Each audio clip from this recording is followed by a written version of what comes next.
Hello and welcome to the viewers of this video. This is the Orange Fan here, bringing you another entry for the episode Recap and Thoughts category. This video will be dedicated to the A segment of episode 6 of Codename Kids Next Door, Operation Office. We begin this segment with Mr. Beetles, number 4's dad, heading to work, and he's bringing number 4 with him, even though it's actually Take Your Daughter to Work Day. Mr. Beetles' reason for this is because he doesn't have a daughter. Eventually, number 4 and his dad arrive at the parking lot of the office building that Mr. Beetles works at, and it's just after number 4 exits the car when a limo pulls up in the parking spot next to the parking spot that Mr. Beetles took, and the backseat door of the limo opens up, hitting number 4. The individual who comes out of the limo is the boss of the office building, Mr. Boss. Number 4 is about to complain to Mr. Boss for hitting him before Mr. Beetles interrupts his son by greeting Mr. Boss and explaining why he brought his son to Take Your Daughter to Work Day. Mr. Boss, however, doesn't seem to mind. He actually seems rather apathetic, as his response is to just grumble before entering the office building. Mr. Beetles just figures that Mr. Boss is a real kidder, in his words. And soon enough, number 4 and his dad enter the office building. There's an open elevator, so Mr. Beetles and number 4 enter that particular elevator, which happens to be filled with the daughters of Mr. Beetles' co-workers. And the girls take a moment to tease Wallabee Beatles, number 4, for coming to Take Your Daughter to Work Day, and number 4 is growing quite irritated by the teasing. Eventually, though, the elevator stops on the floor that Mr. Beetles works on. So Mr. Beetles and number 4 exit the elevator, and they head to the cubicle that Mr. Beetles works at. Because there's only one seat, the one that Mr. Beetles usually uses in the cubicle, Mr. Beetles decides to open up a drawer for number 4 to sit in while number 4 watches his dad work. But time passes and number 4 grows progressively more and more bored, and eventually he inquires his dad about where the bathroom is, and Mr. Beetles gives him some quick directions, so number 4 leaves to go to the bathroom. While he's in the hallway, number 4 notices the daughters of his dad's co-workers running through the hallway. So in order to get out of the way, number 4 opens up the door he's near and enters the room that door leads to. And number 4 realizes that this room is a control room of some kind. Mr. Boss is in this control room, as are several other employees of Mr. Boss. And number 4 discovers that the reason why Mr. Boss had Take Your Daughter to Work Day today is because he intends to send the daughters of his employees to Pluto. The top room of the office building is designed like a party room, but in truth, it's actually a rocket that's intended to send whoever is in the rocket to Pluto. And Mr. Boss intends to send the daughters of his employees to Pluto by tricking them into going into this party room. And he plans for next week to be Take Your Son to Work Day. And when one of the workers inquires Mr. Boss what to do about number 4, the one son of an employee that came to Take Your Daughter to Work Day, Mr. Boss just says that he can be sent to Pluto with the daughters of the employees, saying that it won't matter because ultimately he intends to send the sons and daughters of all his employees to Pluto. And his motive behind this is because Mr. Boss figures that his employees will spend more hours working for him if they have no kids to return home to. After hearing this, number 4 manages to exit the room before Mr. Boss or any of his employees know that he was in there. And number 4 intends to get out of there while he still can, or get out of the office building while he still can. Unfortunately, though, the daughters of his dad's coworkers are running through the hall yet again, and they end up running into him, and they all head into the elevator, and the elevator takes them up to the top floor, the party room, aka the rocket. And yeah, the elevator pushes all of the kids into the party room, and then it closes up, and number 4 realizes there's no way for him to or he can't get the elevator door to open up again. And what is the party room decorated with? Why, it's actually decorated with one of the most popular in-universe franchises, Rainbow Monkeys. And the daughters of Mr. Beatles' co-workers proceed to sing the Rainbow Monkey song as they play in the party room. And number 4 is not a fan of Rainbow Monkeys, to say the least.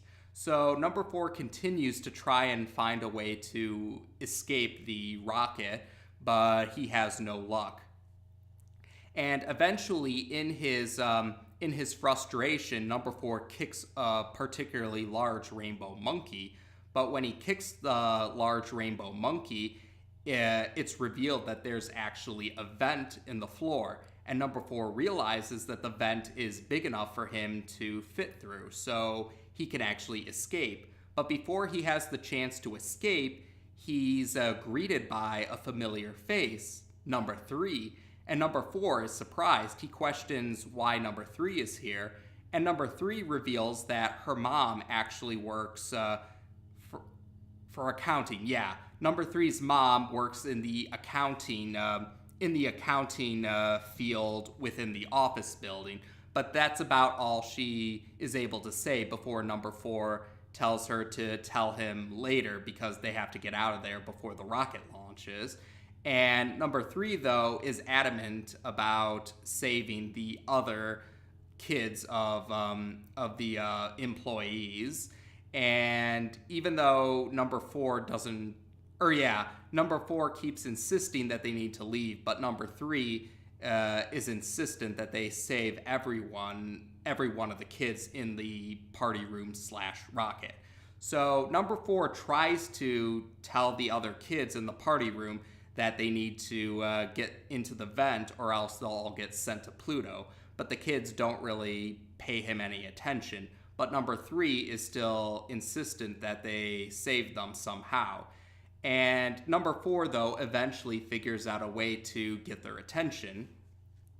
Number 4 tells the other kids in the party room that if they go down the vent, it will lead them to a room with Rainbow Monkey video games, and this catches their attention. So they all head down the vent, and number 3 and number 4 are guiding them into the vent, or ushering them along to enter the vent. And eventually, though, Mr. Boss and his workers are preparing the countdown for the rocket to launch. And just after number 3 and number 4 manage to get the last kid of an employee into the vent, the rocket starts to take off. But number 4 notes that there's still time for one of them to make it through the vent, and number 4 pushes number 3 into the vent so that she'll be safe. So number 4 is trapped in the rocket, though, as it's blasting off. And eventually the kids of the employees reach the bottom of the vent, and it happens to lead them to the control room that Mr. Boss is in. And Mr. Boss is baffled that the kids are here and not on the rocket to Pluto. And they think that the computer screen is the Rainbow Monkey video games that number 4 claimed were at the bottom of the vent. So they start to play around with the computer, and what they're doing is they're actually controlling the rocket. So the rocket isn't actually launching to Pluto like it was intended to now. And number 4 is getting tossed around like a rag doll inside the rocket. Eventually, number 3 makes it through. Number 3 makes it to the bottom of the vent, and she enters the control room, and she sees Mr. Boss is trying to exit the control room, but she demands that he stop the rocket with number 4 still on there. Mr. Boss, though, refuses to listen, and he tries to escape. Number 3 chases after him, and eventually it gets to a part where Mr. Boss gets into the elevator and he's heading to the bottom floor. Number 3 has to go into a different elevator to chase after him. Eventually, though, she makes it outside, but Mr. Boss enters his limo and he says that he hopes number 4 enjoys Pluto. But just as the limo is about to leave the parking lot, the rocket crashes onto the limo. And we do see number 4 and Mr. Boss are still in one piece, but they are dizzy and kind of worn out from the collision. Number 3 hugs number 4, glad to see that he's not going to Pluto. But Mr. Boss interrupts the heartwarming moment when he expresses how furious he is that his plans have been interrupted. But before he has the chance to do anything, the daughters of the employees all made it outside, and they're hugging Mr. Boss to thank him for the great party room and the Rainbow Monkey video games. And so Mr. Boss has been foiled for this particular segment. Eventually, number 4 returns to his dad's cubicle, and yeah, he's really worn out, although Mr. Beatles doesn't seem to realize this at first. And then Mr. Beatles tells number 4 that he just found out that there is a Take Your Son to Work Day next week. And then he notices how tired number 4 is, and he's trying to check if his son's okay. And that's how we end the segment.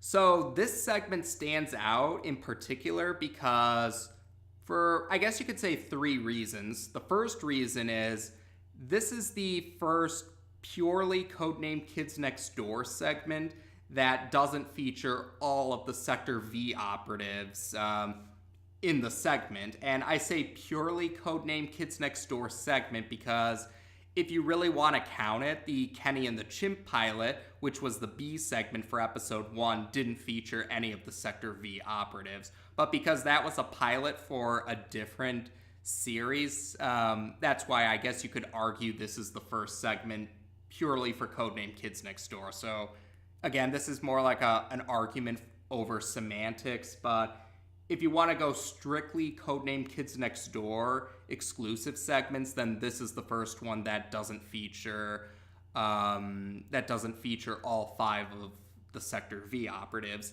In this case, we actually get number 3 and number 4. Yeah, number 3 and number 4 are the Sector V operatives that appear in this segment. And actually, 4. Actually, I think there's 4 big things about this segment, actually. The second one relates to number 3 and number 4 because this was the segment which really this was the segment that started the one of the most popular pairings in the series, or maybe even the most popular pairing in the series. But in any case, this was the segment that kickstarted the this is the segment that started interest in the pairing between number 3 and number 4. Because, number 3 and number 4's pairing is very popular among fans, and this is what started that pairing, or this segment kickstarted interest in that particular pairing. And actually, there's a few other details besides 4. So let's just go through what else I can think of. So this segment also introduces us to one of the Sector V parents, number 4's dad, Mr. Beatles. And while Mrs. Uno, number 1's mom, was technically the first Sector V parent that appeared because we heard her voice in Operation Cannon, this is the first time we actually see one of the parents of the Sector V operatives. Although Mr. Beatles, we don't actually see his face in this particular segment. So, because sometimes, there are some shows where they have that that running gag or that trope where you don't actually see the parents' faces. In regards to Codename Kids Next Door, they actually play around with that trope because eventually we are going to see the faces of the parents. We'll actually get to see the faces for, I would say most of the parents of the Sector V operatives. I believe there's only one Sector V operative whose parents' faces aren't shown by the end of the series, if I'm not mistaken. We'll cross that bridge when we eventually get to it. But yeah, eventually Mr. Beatles' face will be revealed. I might as well mention that right now. And now that I really think about it, I believe only one Sector V operative parents' faces are never revealed. At least both parents. You'll know what I mean when we get to those other segments that deal with the Sector V operative parents. But yeah, we get to meet Mr. Beatles in this particular segment, and this is the segment that also establishes Number 4's real name as Wallabee Beatles, because in Operation Caked, he was called Wallace, but it's in this segment where he's called Wallabee, or Wally for short, and that's established for the rest of the series. And I did mention it before, all of the Sector V operatives, or the 5 main Sector V operatives, their real names have some connection to their designation number, or their code name, or their designated number within the Kids Next Door. In Number 4's case, it's his last name, Beatles, a reference to the famous music band, the Beatles, who were also known as the Fab Four. So yeah, that's where Number 4's name references his number. And this segment also reveals Number 3's mom works at the same office building as Number 4's dad. But it's not going to be for a while until we actually meet Number 3's mom, and Number 3's dad for that matter. If I'm not mistaken, I believe that segment actually happens in Season 4. And Season 4, that same segment also reveals that there's another Sector V operative who has a parent that works at the same office building. And I might as well mention it now because Number 5 did not appear in this segment. That means that Number 5 is not the Sector V operative who has a parent that works at this same office building. So we'll cross that bridge when we get to it, but yeah, there's actually 3 Sector V operatives that have a parent that work at the same office building. And the other major details for this particular segment is this is the segment that introduces Rainbow Monkeys, one of the most popular in-universe franchises within the series. And Tom Warburton did reveal on one of his blog posts that originally they were going to go with Rainbow Puppies, but the legal department of Cartoon Network found out that Rainbow Puppies was already taken. They tried Rainbow Kitties as well, but that was taken as well. And I think he said they went through 10 other rainbow animals before eventually they were able to find a rainbow animal that wasn't already taken. And that was, of course, Rainbow Monkeys. And that song is a real earworm. That song is going to stick with you. Like, I still hear that song. Years after the show ended, I still hear that song in my head. And, oh right, the other major thing about this segment is this introduces Mr. Boss, who's actually one of the main villains of the series, or he goes on to become one of the main villains of the series. He's like one of the 2 leaders of the adult villains.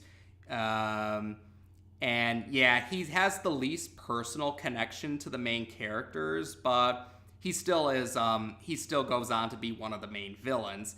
And I actually might as well mention this now. Boss isn't actually his last name. Mr. Boss is more like his moniker or his title. It won't be until later on when we actually get to learn his real last name.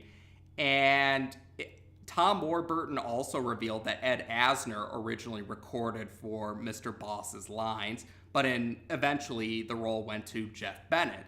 And I do think Jeff Bennett does a great job in the role, but I can't help but wonder what Ed Asner's performance would have been like. I'm really curious to see how that would have turned out. And yeah, I believe that's it for now, actually. But yeah, there was a lot to talk about for this segment because this segment had a lot of details that do end up carrying over in later seasons of the series. But otherwise, yeah, I believe that's it for now. So it won't be until season 2 when we have another segment where not all of the Sector V operatives are present. And yeah, and actually it's going to be a while before Mr. Boss becomes gets a central role as a villain again, but he still does appear in season 2. Just again, like he has more brief appearances, but he ends up becoming one of the main villains of the series.